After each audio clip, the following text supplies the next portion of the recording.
Aloha, my name is Anna Covert, and I'm coming to you from my battleship here on the beautiful island of Oahu. This week on the Covert Code, the topic is purpose-driven leadership in a world of uncertainty. My special guest is David Chauhan, author of Captain Set Sail, founder of the Nautical Leadership Model, and co-founder of Purple Spark Advisory.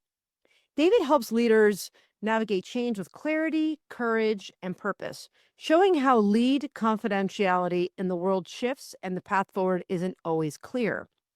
So, as we embark on a new year and everyone's talking about AI all the time, I think this is a great time to really talk more about navigation and just how we can make the better decisions. So, thanks for being here today. My pleasure. Aloha to you and your audience. Thank you. So to get us started, we like to begin with a little Cliff Notes version, the Dave story, where you were and how you got to where you are today. I've worked 17 years in corporate world, and a typical traditional way, I've done my degrees, and you get on that on the treadmill, and then rat race starts, and then you just continue pushing your way through, thinking next title, next position, next paycheck. That's what we've been taught leadership and success looks like.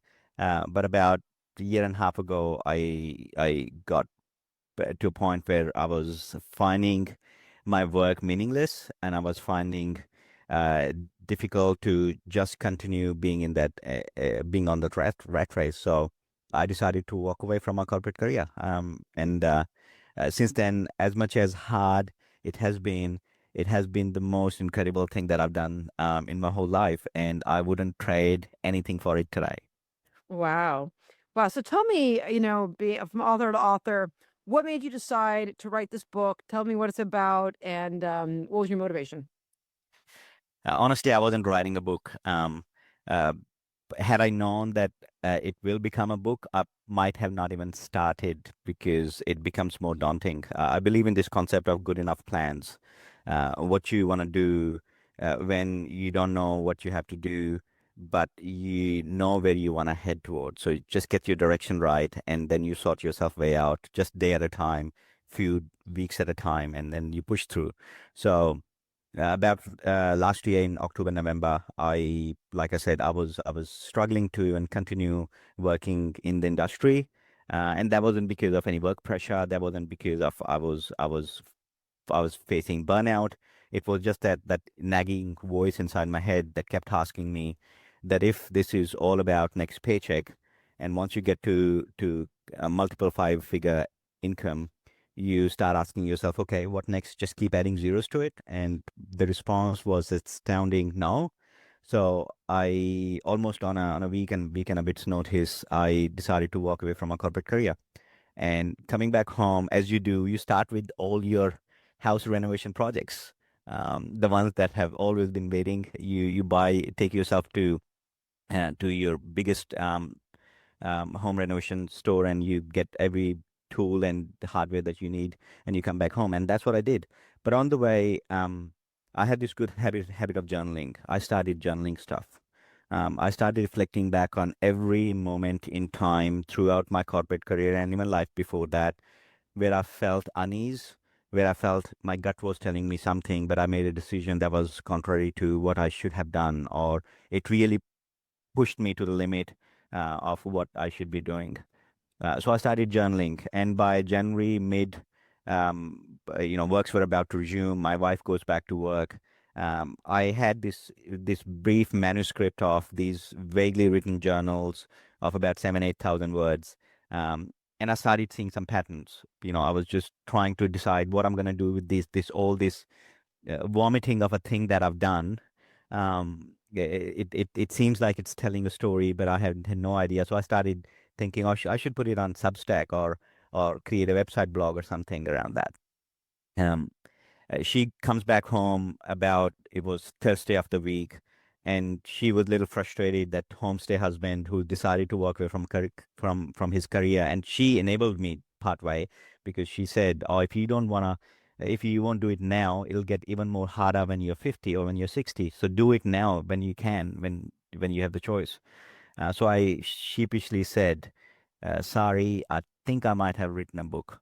that's what I've been doing, locking myself from 5 till 7 in the evening. And you come home and you're frustrated that, why there is no dinner, why dog hasn't had his walk, and why I'm sitting at the same spot where you left me. And but I think her initial response was, as you do as humans, I think she was more afraid about herself, that what's happening is his life spiraling out and our relationship is spiraling out as well, or is there something really deep and meaningful? So on that particular weekend, which was the long day on 26th, which is 4th of July version of Australia, um, I gave her the manuscript, and after that, 3 hours later, we're sitting there crying in tears that what I've done, it's a crime of a thing, but I've done. And she said, Dave, uh, it's going to be hard, but you got to get this out. Don't stop here. And I was like, but I'm done. I thought this is how far I could come by myself, and I have no clarity in terms of what to do. And from that point, we started reaching out to what became an incredible team, of editors and designers, who polished this work from what that 7,000 words became 70,000 words. 16 revisions later, by the September of this year, we had something, we started calling it as book, and that's how it came out. So really, honestly, it wasn't something that I dreamt about. It wasn't something I ever thought that I will be an author or a speaker ever. I just was living my meaningless life, in a way. So what is, this nautical leadership model? What is something that our listeners right now can do today that's going to, improve their lives based off what you've created?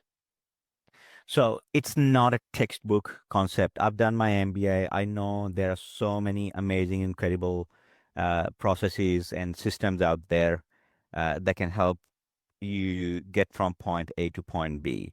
But this is not what it is. It came out of something that's absolutely life distilled, and some way, came out of my own life panic.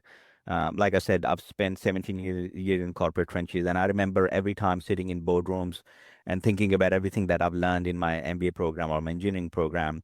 And you think about, this process can fix this problem, this synergy can fix this problem, this matrix or this thing can help me get there. But when you get in real trouble, when the leadership moment happens, when it's about, life and death, that's when none of that stuff really helps, because they're built to be in a very process and controlled system and controlled environment. Absolutely. The one thing the one thing that we are finding now is the word unprecedented has been used so many times in last 5 years or so, that it has become part of common language, like Right. unprecedented event. True. So, in the world where people think that AI and robotics and economy and wars are going to disrupt, no, it's actually not. It is that lack of control and absolute uncertainty that our world has really developed, and will continue to harness more and more, is going to be the biggest challenge for leadership.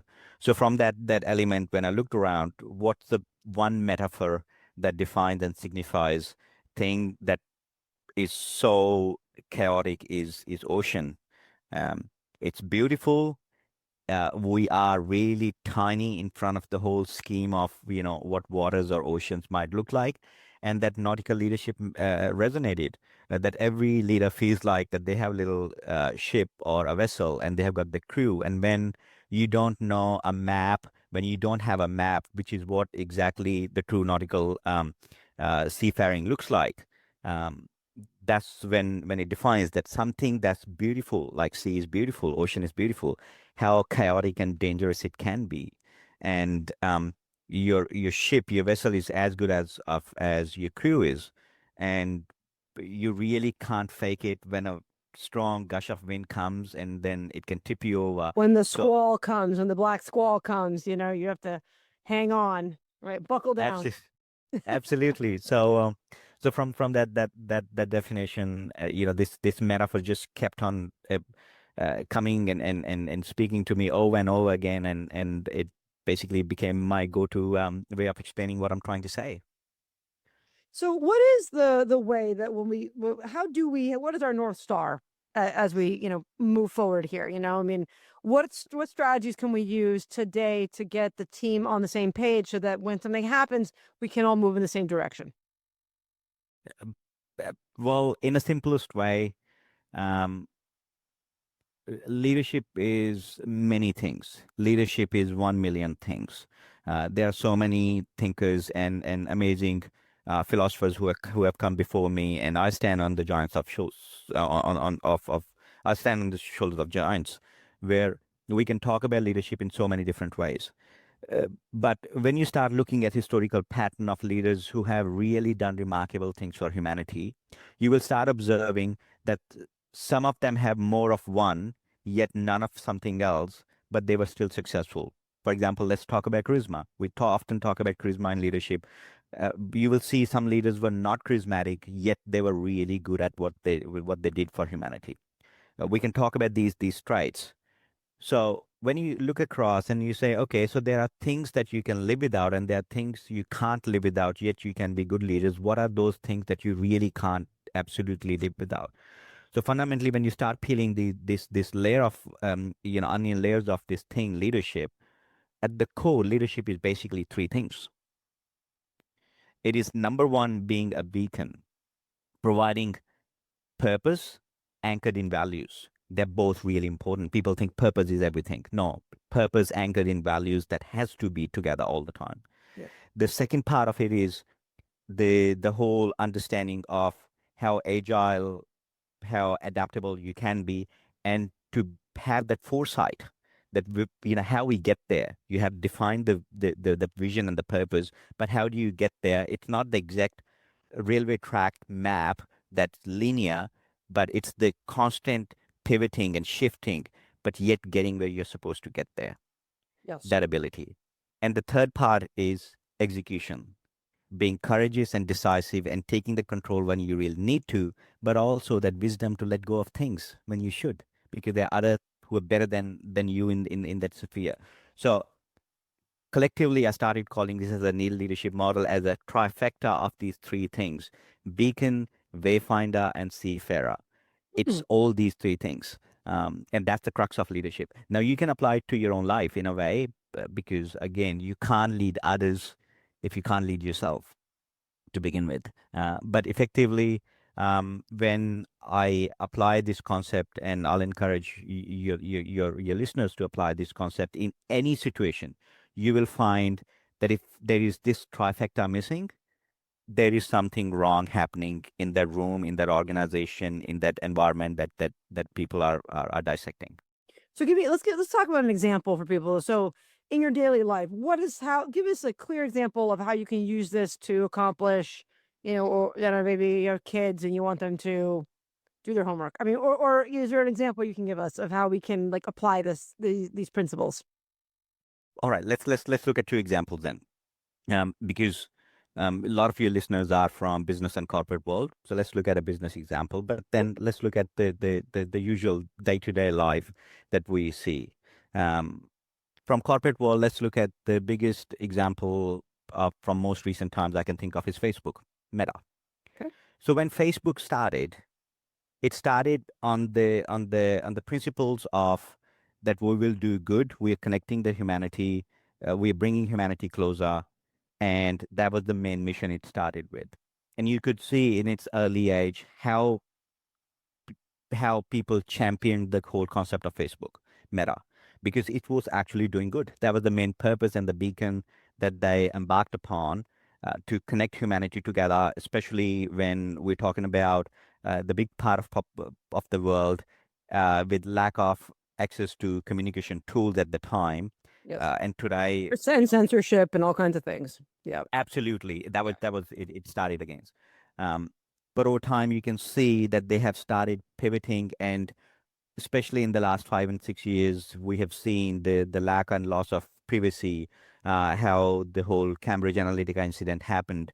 You can see that loss of purpose got overly loaded by the noise. Typical shareholder value brings, the whole concept of shareholder value brings to the society, and now you can see where they are. So company that started with the strongest purpose, is still really good at execution. They're still bringing billions and billions of dollars. They're printing money, and they're one of the most successful companies.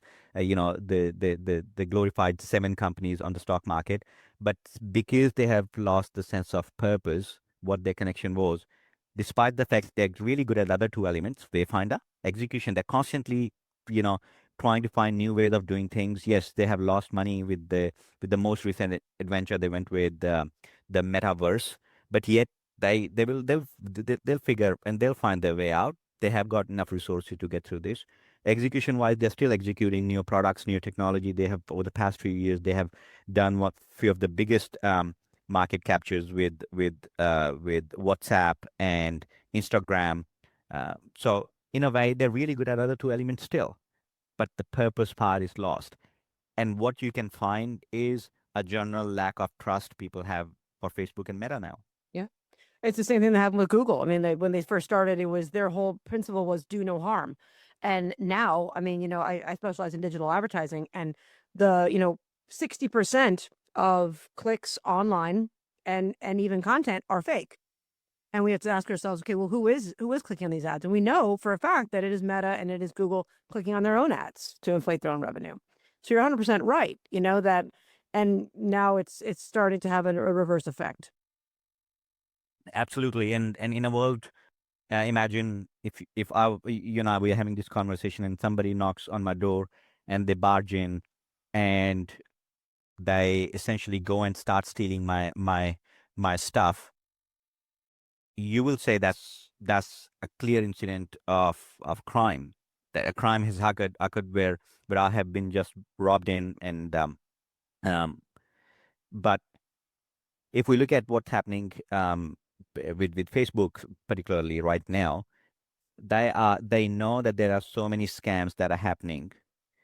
Yet, and there was this number that came out that they are printing $2 billion from China itself. Yet Facebook is not accessible in China, because the biggest revenue that they're generating is because of the scams being coming out of, or being orchestrated in China through China. Now, Facebook knows about it. They can shut this any day down.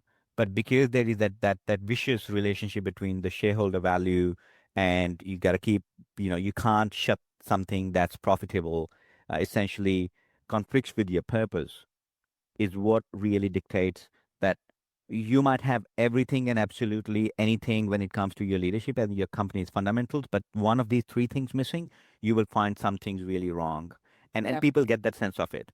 Yeah. And in your real life, you can see that people often forget, how do leadership start? People think leadership starts when the very first time you walk in a boardroom, on the very first time you get your management lesson in Management 101 at your university, or you learn more about leadership when you get your first manager title and you have got 3 or 4 reportees, and that's when your leadership journey starts. But when you look on a scale of human life, the very first lesson of leadership that that transpires between a human and somebody who's giving, or providing that leadership, is when you're born.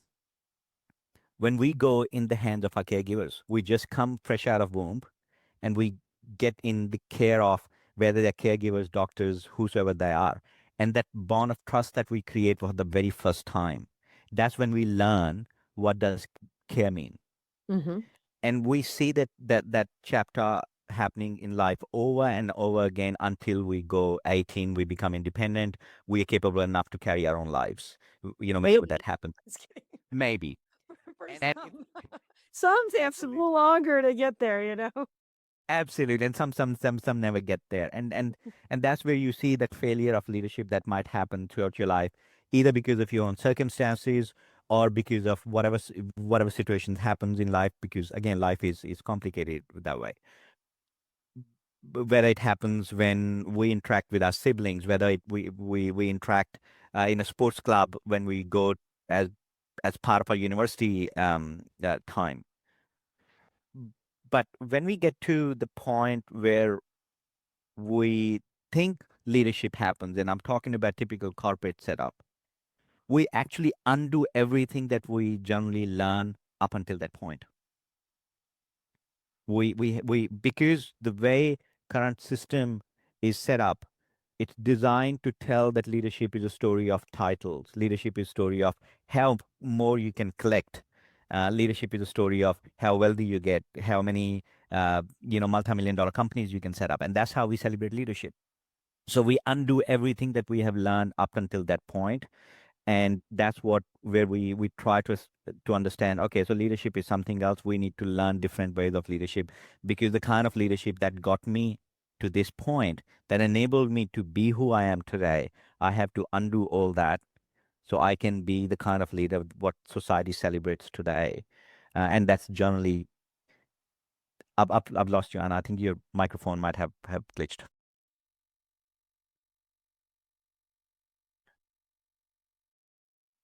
I'll unplug it. Let's see. Can you hear me? Okay. Yeah, it did something really weird there. I'll just go old school. So just to recap kind of what I think I'm hearing, make sure I understand, is that, we're born, and we're, through our lives we have teachers, we have, people we look up to, we have hopefully morals and things like that. And then when we go into the corporate world today, really what's not praised is moral action. It's more like, what is your bottom line? What are you doing to make sure that we're growing financially? Doesn't matter if it's against principle. Doesn't matter if people get hurt. It's just much money are you making? Is that what I'm hearing? In a way, yes, that's over. That's a crux of what I'm saying, but more so, uh, as part of leadership, there are so many other micro traits that help us be good leader. For example, trust, the element of trust. We create real friendships only if there is trust. We are far more trustworthy and far more good at making friendships when we are young, right? Like often we say that when you grow adult, your friend circle shrinks because that lack of trust. And quite honestly, when you're young, that's not transactional. The friendships you create, the element of trust we create, it's far more real. It's far more trusting. So that's one example of saying that how come we struggle to create the same level of trust within our teams and same level of friendship within our team, when despite the fact that up until 18, up until our university years, we generally carry really strong trustworthy networks around us. And because of the fact that we start to lose the honest, the trust worthy connections that we create generally at large up until that moment. That's just one element. And why do we think that is? I mean, like, and how do we overcome that today? I mean, are there techniques that, we should be doing with, like, team? I mean, we always talk about team building and things like that, but is there something deeper here that, even in a team setting, people are still afraid to be themselves because of the environment that we're in? Like, is it fight or Absolutely. flight? Yeah. The biggest factor is, again, there are two ways of looking at it. One is anthropological way of looking at it. My theory is, when we look at thinking, how did leadership start? When we were all living in savannah, we were probably the maximum group of 100 as small little tribes, and there was lack of food, there was lack of protection because we were the nimble species, and there were so many wild apex predators around us. When we think about all this situation, leadership didn't start because we thought we need to raise one person's standard.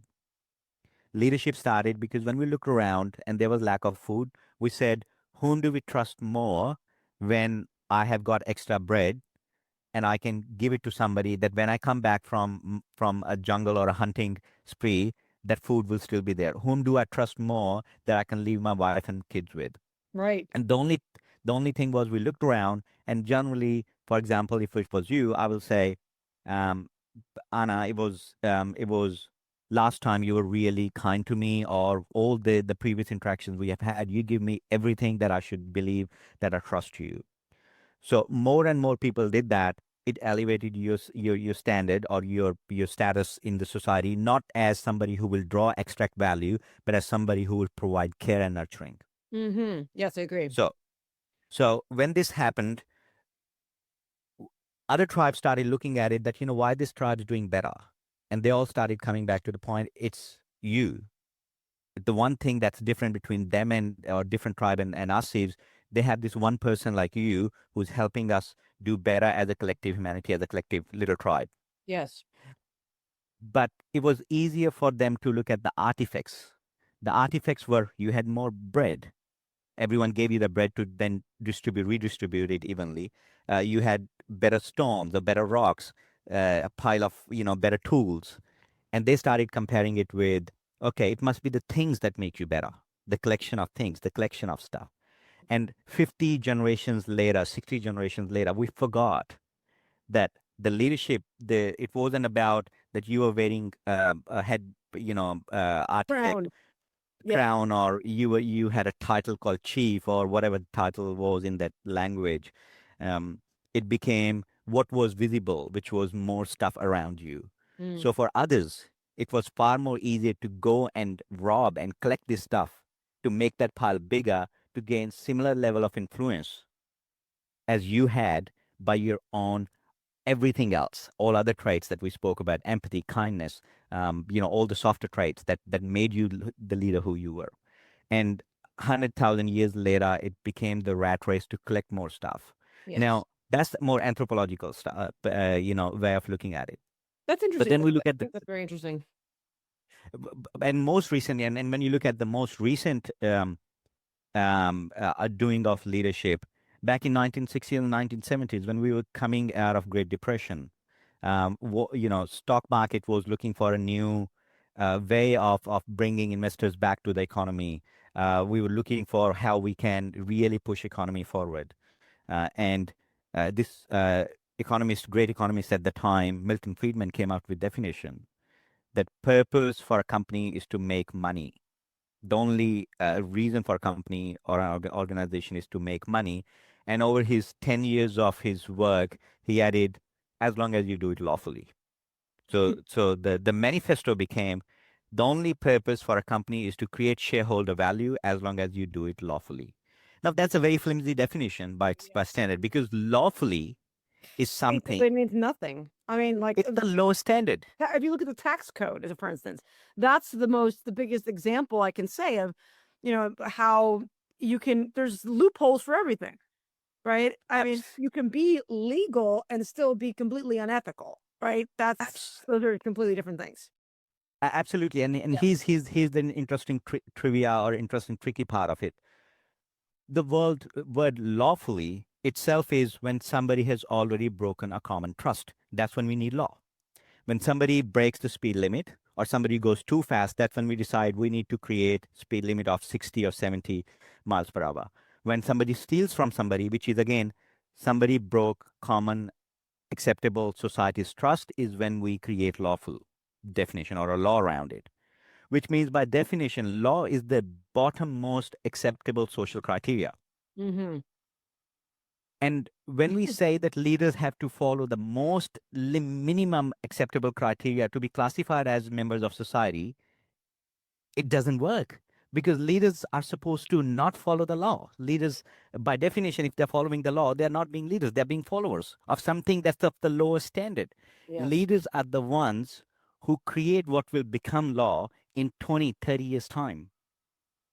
So if the moral code for modern definition of society of success is to create shareholder value by following the most minimum standard that society can create, and everyone is running toward that rat race, we suddenly see why there are leaders who are celebrated with all that success, because that's the minimum standard. So you can leave a carnage of dead bodies behind you. You can leave broken families. You can leave broken ecosystems behind you. You can leave broken social fabrics behind you. It's acceptable because you are getting up to the definition of what Milton Friedman gave. Wow. And that definition is inherently flawed. And that's the fight that I'm up against now. Wow. And so what do you have your book? What else are you doing to try to re-educate or influence this change?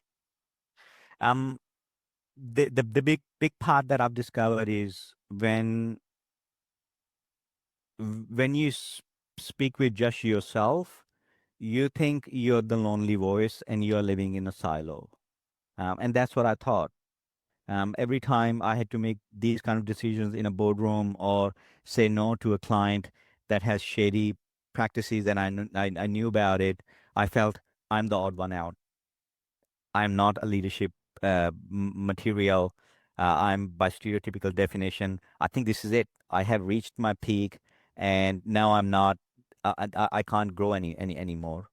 Uh, but just in the last 13 months, I've spoken with so many leaders, at least one or two of these conversations almost every week now, where some of these leaders are coming out and they're saying that we didn't start a company because it was a game of making money or making value and profits for us.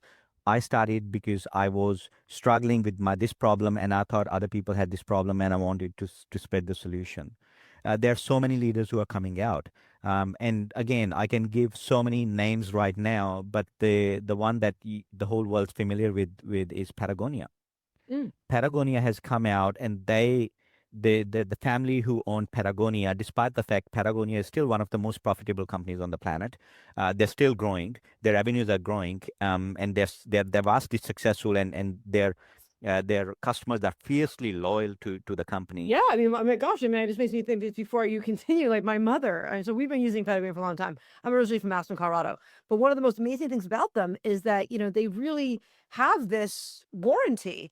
Like that they will replace this product forever. The jacket or whatever it is. I mean, I think she bought. They gave her like 3 new jackets. Anyways, continue.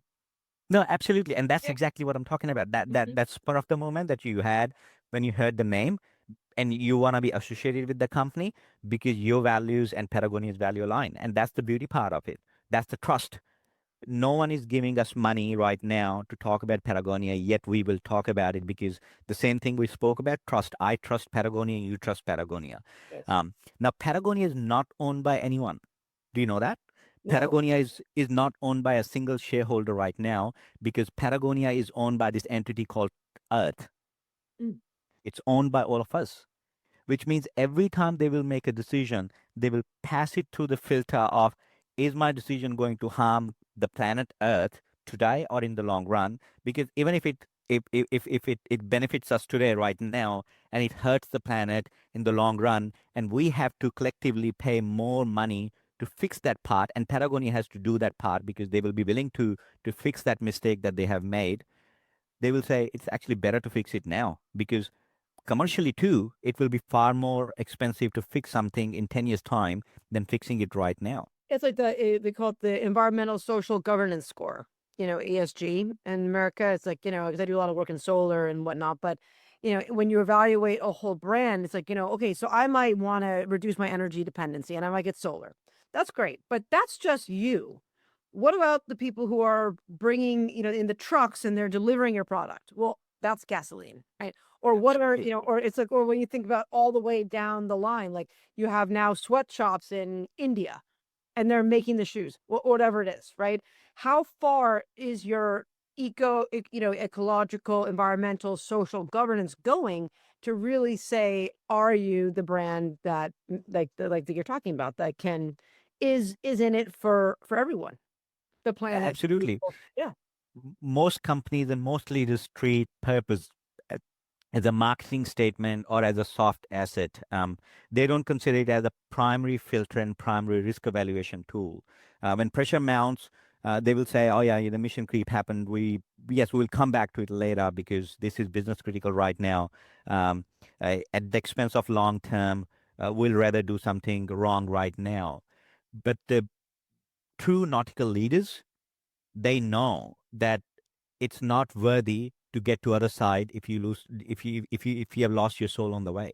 right. Most leaders will know that, and that's what is makes them fiercely loyal to their purpose and their values, because they will bring people back to constantly do the right thing, and that thing will define who they are and how they do. I talk about so many examples in the book as in part of my thought leadership, but looking at the most fierce examples that we can see, Dr. Martin Luther King, what he was doing was inherently unacceptable at the time when he was doing what he was doing. Right. but he did it because he knew what will become the law. Now, if in today in modern world, if we think what he was doing, we will say, yeah, that's obvious. Why wouldn't anybody and everybody else would do exactly what Dr. Luther King was talking about, civil rights movement and all that, that should be there, that has to be there. But it wasn't at the time when he was doing. And that's what leaders understand. What's not acceptable as a typical standard social criteria, yet it's the right thing to do. How do we do it? That's what not true beacon leaders and true nautical leaders do. And we forget the society we enjoy today, the independence, the freedom, the rights, the kind of lifestyle, everything that we enjoy today. I did not earn it. Neither did you, neither people around us. We didn't we didn't really pay what it takes to earn the life we have today. There were leaders who were 2 or 3 decades or 3 generations before us who realized that we needed this. This is what it, and this is how it should be. So it becomes inherently a game of what not you can achieve today, but what you can leave for the next generation. And that's what leaders need I to think that understand. we're seeing that as a that's exactly what we're seeing now in America as a for instance of the backwardness, right? That to your point, there were leaders back there that were giving us all these rights and we were moving forward and we were, it was beautiful. And now it's having a reverse effect where, I mean, people in Texas, they're now, I don't know if you know much about what's going on in America, but so for instance, the people can't have abortions, of course, women don't have the right to choose. But beyond that, now there's, people who are going to the hospital for ectopic pregnancies, like where the baby's stuck in the fallopian tube and they're not choosing to provide care for them, so they're dying of childbirth. But there's no baby it's not a real baby because they're stuck in the fallopian tube. So when you say like, okay, you care about life, but then you're not, what about the mother, right? What about she's the wife of someone, she's the child of someone, and of course you might want to have this baby, but not even a real baby yet. It's in the I had a I'm a more specifically focused on this because I had a ectopic pregnancy once, and it's very, very upsetting, when you think you're pregnant and then you realize that the baby is not, in the right spot, right? And one of the number one ways people die in the world. But yeah, And then absolutely, and it comes from the same mindset of looking at what's acceptable in short-term period. Because what's happening in the US is not that will happen forever. It's not that will benefit the society forever. It is because what's benefiting a few sections of society right now. yeah, and then you have And to wonder, that's yeah, well, but so what is the future going to look like here? I mean, is there gonna how is it how d- what is your thoughts on what's going to happen this year, as or the next couple of years here, because it seems like with all the AI, all the control, and and and people kind of just scrolling through it, I'll say, does there need to be some kind of uprising? How are we going to get the right leaders back in control? How are we going to make better decisions? um it's a far more complicated topic, and I think we won't even have enough time to talk about it comprehensively. But let me try to touch few important keystones or key elements. Generally, I think humanity is positive. I'm optimistic, and we have always made right choices because that's how we have gotten up to this point. We have made mistakes. We have gotten few steps back, but generally, every time we have taken 2 steps back, we'll bounce back and we'll take 10 steps forward. And again, same moment will happen. It's like that pendulum swing. We Sure. go forward, and then we go a little back, and then we go forward. So we have gotten to this point where we have made these choices. However, saying that, for the first time in history of humanity, we have gotten to the point of exactly or similar to life altering or world altering shift like we might have faced when we invented wheel or we discovered fire. Because up until now, everything that humanity has created, it has reduced our physical workload. Yet the cognitive ability of thinking and processing stuff has been with us. And we have done that both by managing our brains, our analytical ability, and our heart, our values. We have balanced it and we have made these decisions as we have gone forward. But for the first time, we have something on our hands that will take this ability away from us. And I think that's the scary part because we as species are very young and naive. When you put the entire history of Earth on 24-hour clock, the documented human history will fit in first 30 seconds. Yeah. Rest remaining 24 hours, 59 minutes and 30 seconds we can't even have any account of. We can't really comprehend that. Other than that, we can see some fossils and we can read a little bit of geography and collect some rocks. We really don't know what happened on this planet. That means your and my life, we won't even register a 1/10 of a second on this clock. Right. Yet we think that we have been here forever. No, we are very new young species and we have something that's almost going to disrupt the evolutionary force of how we have gotten up to this moment. And that's the scary part. Because what we are doing this is we're giving this evolutionary force to the same definition what we discussed earlier to few select shareholders. And we're letting them dictate and decide what's going to happen. And I think that's the scariest part because if the definition is flawed, and we have seen this, that definition, how much damage the definition has done just between 1960s and to, in last 60 years, now in 2025, the average salary difference between an average employee has gone from 1:20 to 1:400. Wow. It's so by the definition, am I saying that most CEOs are working 400 times harder than average employee in the company, or they're 400 times smarter or providing 400 times more value than anyone else's time? Like my 1 hour is equal to somebody else's 400 hours. My one life is equal to someone else's 400 lives. Wow. That's not possible. Right. So if that's not possible, then we should be questioning the modern paradigm of leadership and how we establish. And people might say, "Oh, you're talking about socialist world." No, I'm not talking about socialist world either. I'm talking about pure capitalism, and I believe in pure capitalism, but I believe in the truest form of capitalism that Adam Smith gave. Adam Smith's definition was, and the way he looked at was that we should have capitalism by keeping money in the society so it's not controlled by few oligarchs. They're not controlled by few people in the government. But when you look at the modern form of capitalism, it has actually gone all the way full circle back to the one thing that he didn't want. Now, few oligarchs, few companies in every society, in every country, there are few handful of monopolies or duopolies in every country who can actually go and control the government. Yes. The So we banks have and gone. technology, you're 100% right. And I think, what's interesting that you just said that made me think that the reckoning's coming because AI actually is a disruptor for all of this.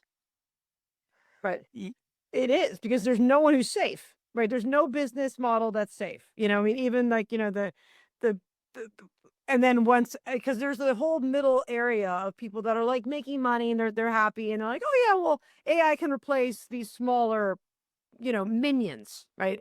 But it's going to change healthcare. It's going to change, legal. It's going to change all of the, other upper end business types of jobs. The AIs eventually in the next couple of years here are going to be able to do all of that. So then what, right? Then we're going to have what kind of, disruption of what do we do next? Is it our consciousness and our, ability to start to think beyond Earth?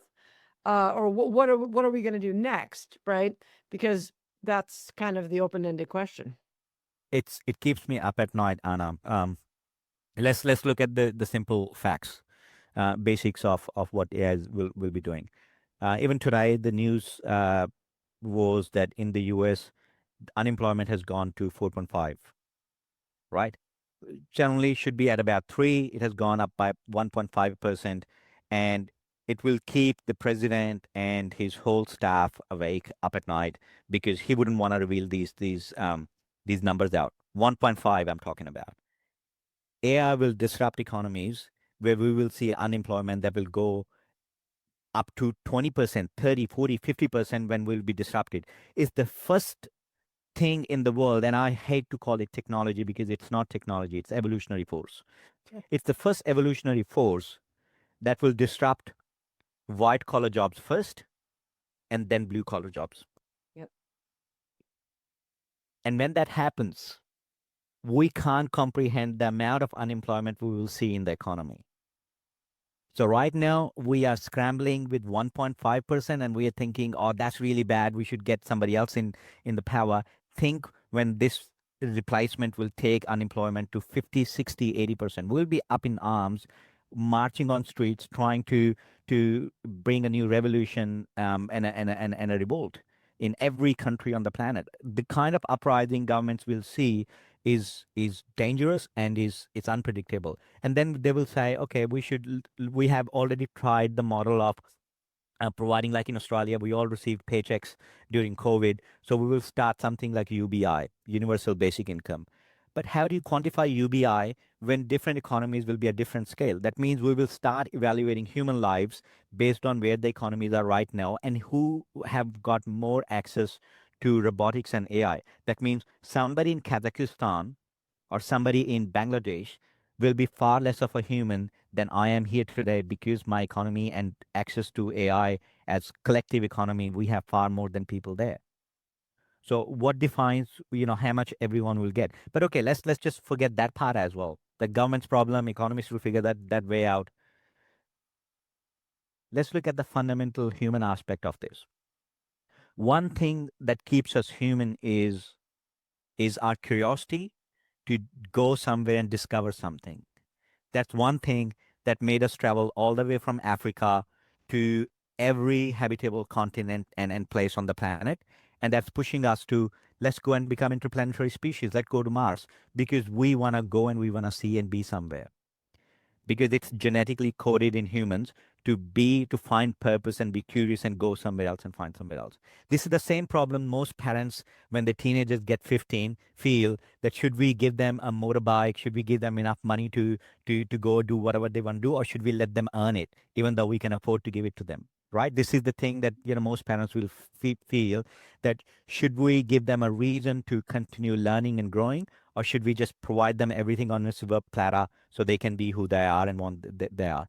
Imagine if that's the problem for entire society, because we are all getting our UBI paychecks and we're sitting playing video games and smoking weed every day because we can. Or that's one way to go. Or I mean, so I'm really into. I'm not sure if you're a meditator, but I'm very much in the last year been very into like consciousness and meditation and whatnot. And I think that there was a cartoon that I saw the other day where it was like this woman, and she's on the ground and she's doing the laundry, and she's you can see she's cooking, and someone, there's a caption that says, AI is going to take your job, and she's like, when, you know, because right now but there's an opportunity here as well if we can decide that this is evolutionary and there is more to what we are capable of. We are more than our human body. We have the ability to travel through our minds and to grow. And we never had that opportunity until now because we were too busy doing all these other jobs.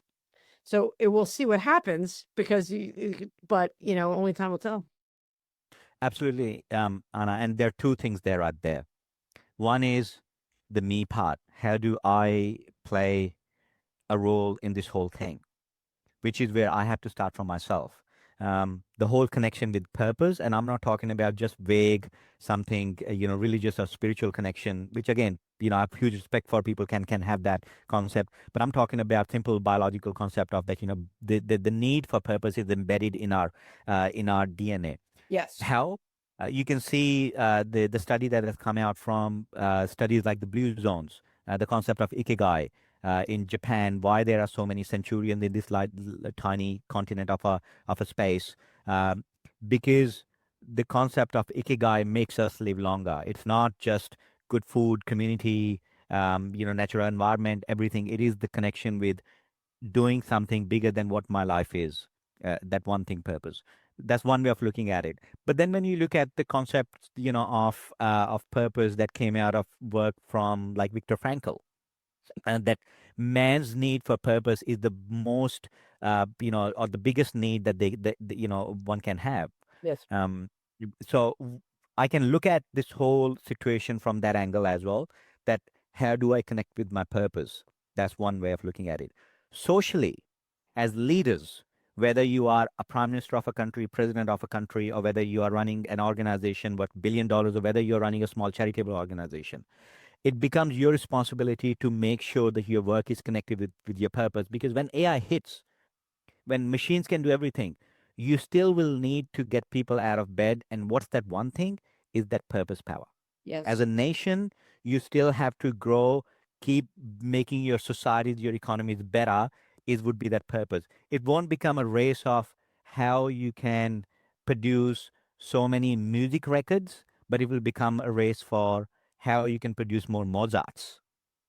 That one thing, how you can produce more Beethovens, or whatever society needs, the change makers, the ones that will push us humanity to the next level. That's one way of looking at it. But the other biggest factor is economy and the share market and the companies around us. That's something that's not in your and my individual control if we stay individuals, right? Right. That's where we'll have to bring the change, where we will start saying that companies that are morally not right for our society, that are doing more damage than what they are saying. And when we take the curtains off, we can see how unethical they are because they're working with the sheer definition of what Milton Friedman gave. Those companies will have to stifle and stop accepting those companies in our society. Yes. And that's the biggest thing we have to do. Because when it comes to AI, right now we think people are afraid from the fact that someone's going to control my data, somebody's going to take my biometrics and my identity and steal some money and all that. Think about the fact that if five companies can dictate what I will do in my 50th, or when I go 10 years from now, because AI will be able to predict all that. Yes. AI will be able to determine your and my future based on our past history and the kind of future opportunities or touch points that we will have in our life, and can merely predict what we will do in our life. It can change political environment, ecosystem, everything around us. And the biggest thing we need to be wary of, when was the first time in the history of humanity we can see when something that was smarter than us stayed underneath us?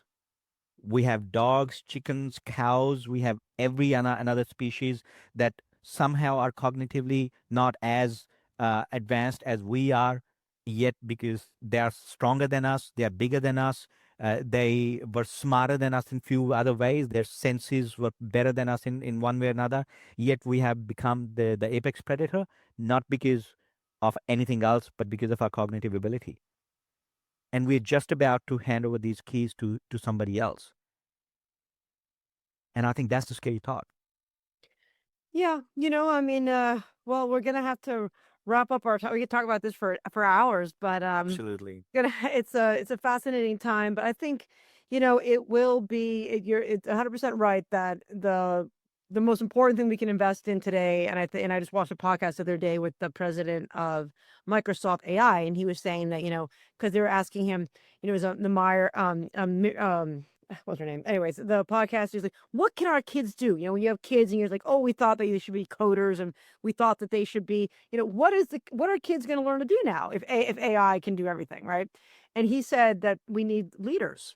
We need people in government, and government's gotten the bad rap, but that's the most important thing for us, for the kids in the future, is to really have these strong, to really care about each other and to care about our communities, and that's the only thing that we can really do to navigate the future that is so, I guess we'll call it uncertain. But to your point, it's predictable because we've been doing the same things the same way.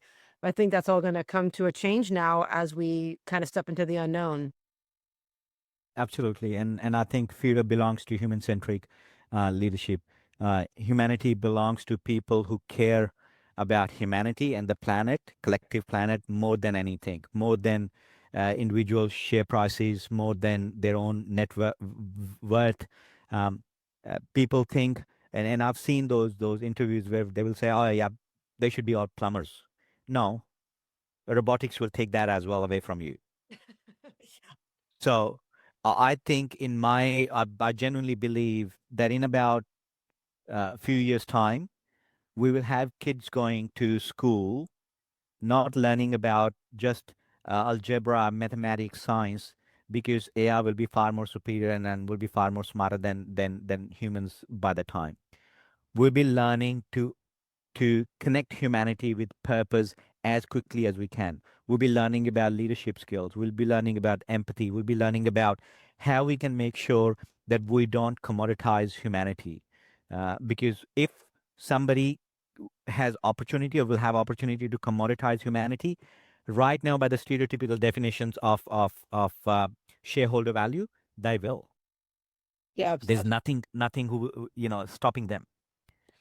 awesome. Well, we have to wrap it up, but tell everyone, how can they get a hold of you? Connect with me on LinkedIn. Find me on whatever platform you are on, or my website, which is davechauhan.com. And I would love to continue this conversation. You said how we can bring the change. The only way to bring the change is with the ripple effect. We start one conversation at a time, one day at a time. Yes. Well, thank you so much for being here. And please join me to all my listeners next week as I interview another industry expert in topics to help you succeed on and offline. Big mahalo. We're now just over 85,000 subscribers on YouTube, and I could not do that without you and your support. So please subscribe if you haven't yet. Continue to share this captivating content with your friends and family so I can get more interesting conversations to help us all grow. And I will see you next week in the Pixels. Aloha. I hope you enjoyed this episode of the Covert Code Podcast. If you're loving the insights we share here, don't forget to follow us on your favorite podcast platform and leave a review. Your support helps us reach more digital innovators like you. Share this episode with your friends and colleagues on social media and help spread the word. And if you're in the solar space or just curious about where clean energy is headed, I'm thrilled to announce my brand new podcast, The Solar Coaster. This show digs into the real stories, trends, and challenges of the solar industry, with bold conversations and powerful takeaways you won't hear anywhere else. Follow the Solar Coaster now so you don't miss a single episode. Thanks for tuning in. See you in the pixels. Aloha.